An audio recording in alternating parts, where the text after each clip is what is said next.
Olá, meu nome é Leandro. Gostaria de dividir uma palavra com você. E por se tratar da palavra de Deus, acredito que vai abençoar a sua vida. Estava eu, numa dessas madrugadas, conversando com Deus e Deus me trouxe a esse texto de 1 Samuel 17, que é muito conhecido nosso, que fala sobre Davi e Golias, né, sobre os israelitas e sobre os filisteus.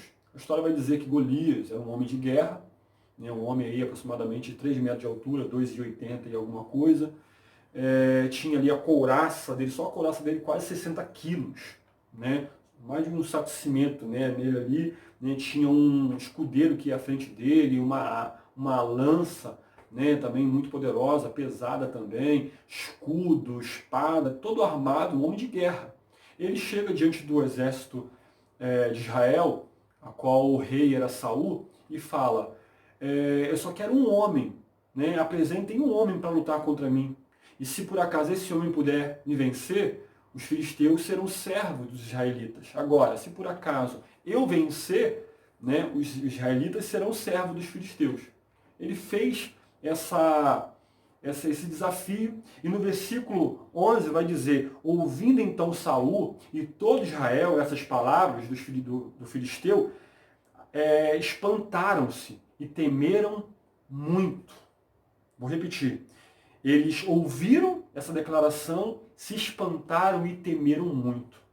E aí, a história vai dizer, a palavra vai dizer, no versículo 16, que durante 40 dias, o filisteu Golias ia lá diante do povo de Israel, do exército de Israel, né, e desafiava de manhã e à tarde, todos os dias, pelo menos aí 80 vezes. Ele trouxe essas palavras de temor, essas palavras de terror sobre aqueles guerreiros. E eu estava pensando comigo, meu Deus, aqueles homens, aquele exército de Israel, eles estavam acostumados com guerras. Eles estavam acostumados até mesmo de lutar contra gigantes. Não era a primeira vez que eles se viam naquela situação. E eles estavam temendo. A palavra nos mostra que a cada dia que o filisteu chegava lá, eles temiam um pouco mais. E aquelas palavras foi entrando na mente deles, foi entrando no coração deles, a ponto de eles se perceberem de fato menores, de fato enfraquecidos. Porque a palavra só vai dizer, se os teus olhos forem bons, todo o seu corpo terá luz. Mas se os teus olhos forem maus, todo o seu corpo será tenebroso, haverá trevas no seu corpo. Então é isso que eu vejo que está acontecendo aqui com o povo de Israel, com o exército de Israel. Eles estavam se atemorizando diante das ameaças dos filisteus. E aí, irmãos, eu estava olhando para esse texto e Deus me fez pensar em algo. Né? Nos dias de hoje, nós estamos aí nos enchendo de um monte de coisa, é muita informação do que do como, né, informações da mídia e até mesmo informações governamentais, informações que são relevantes para a gente. Né? E aí, qual é a questão? A questão não é se nós estamos ouvindo ou não. A questão é o quanto nós estamos ouvindo. Né? O quanto você está ouvindo de informação, o quanto você está tendo aí de informações da mídia, né, nas mídias sociais, no WhatsApp, no Facebook, o quanto você está ouvindo disso e o quanto você está se enchendo da palavra. O quanto você está se enchendo de Deus, da palavra. Eu gosto de falar que nós temos que estar com a nossa mente equilibrada. Eu gosto de falar de uma mente equilibrada ou de uma balança emocional, né, equilibrada. Como assim, Leandro? Eu tenho que encher mais a minha mente de coisas boas do que coisas ruins, para que não haja um desequilíbrio. Ou pelo menos que, se houver um desequilíbrio, haja mais para a palavra, para Deus, me encher mais de Deus. A palavra você vai dizer, o apóstolo Paulo falando, que tudo que é lícito, tudo que for bom, tudo que for de boa fama, se há alguma virtude, nisso pensai. A palavra você vai dizer que eu tenho que trazer à memória aquilo que me traz esperança. Colocar na minha mente aquilo que vai fazer com que o meu corpo seja abençoado. Mas o que tem acontecido hoje é justamente o contrário. As pessoas têm se enchido de um monte de porcaria e vivido menos da palavra, lido menos da palavra, se aplicado menos à palavra do Senhor. E quando eu olho para esse texto, né, eu vou lá no capítulo 17 ainda, no versículo 23 e 24, e vejo que Davi era diferente. E é isso que nós precisamos ter na nossa vida. Né? Eu botei aqui, ó, considerações quanto a Davi. Davi de 4 considerações, eu queria só destacar uma aqui para você. Né? Davi era um jovem separado. Um jovem separado. Por quê? Olha só o que ele vai dizer no versículo 23 e 24 de 1 Samuel 17. Estando ele ainda falando com eles, eis que vinha subindo do exército dos filisteus o homem guerreiro, Golias, o filisteu, de Gate. E falou conforme aquelas palavras, aquelas mesmas palavras durante os 40 dias. E Davi ouviu. Ou seja, o pai de Davi falou para ele assim, Jessé falou para Davi, Davi, vai lá no exército, onde estão os teus irmãos, 3 irmãos de Davi estavam lá, e leva esses alimentos para ele, para o capitão lá do exército, leva esses alimentos, essas quentinhas lá para os teus irmãos. E Davi vai.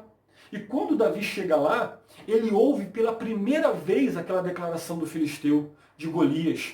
Pela primeira vez ele ouve. E no versículo 24 diz assim, ó, porém todos os homens de Israel, vendo aquele homem, fugiam diante dele e temiam grandemente. E aí, eu queria destacar justamente isso. Davi estava separado. Enquanto aquele exército, inclusive os irmãos de Davi, estavam ouvindo aquelas declarações de temor durante 40 dias, eles, ao final de 40 dias, eles estavam muito com medo. Eles estavam temerosos demais, a ponto de nenhum conseguir se apresentar. E aí, quando Davi chega pela primeira vez, Davi estava onde? Davi estava separado, ele estava cuidando das coisas do pai dele, ele estava cuidando das ovelhas do pai dele. E o pai dele chama ele e manda ele, e ele, quando ele chega lá, ele ouve pela primeira vez.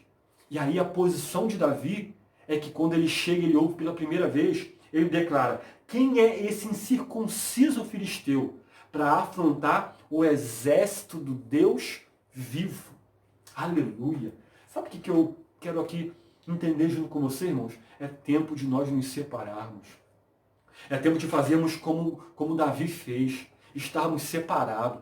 Para quando chegar a hora da batalha, irmãos, nós não estarmos contaminados com o medo, com o terror, com que as informações que são dadas aí fora chegam na nossa mente e vão minando as nossas forças, vão minando as nossas condições de lutar contra esse mal. Então, em nome do Senhor Jesus, você é cristão. A Bíblia diz que o justo viverá da fé. Nós temos que nos encher da palavra. Por mais benéficas e por mais informações necessárias que nós tenhamos, irmãos, essas informações não podem ser maiores do que a palavra de Deus na nossa vida. A Bíblia vai dizer que nós somos da fé. Nós não temos comunhão com o mundo. Então, nós temos um papel nessa sociedade, que é agirmos pela fé.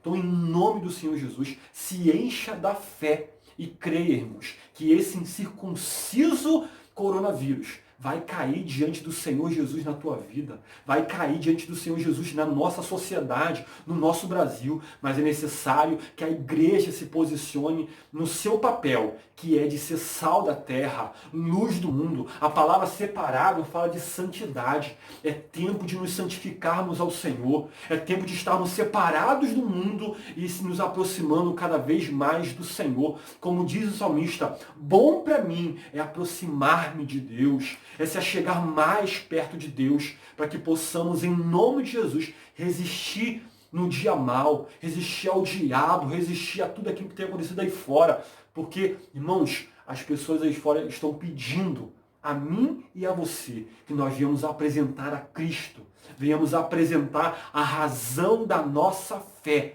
E a palavra do Senhor vai dizer, se te mostrares frouxo no dia da luta, a tua força será pequena.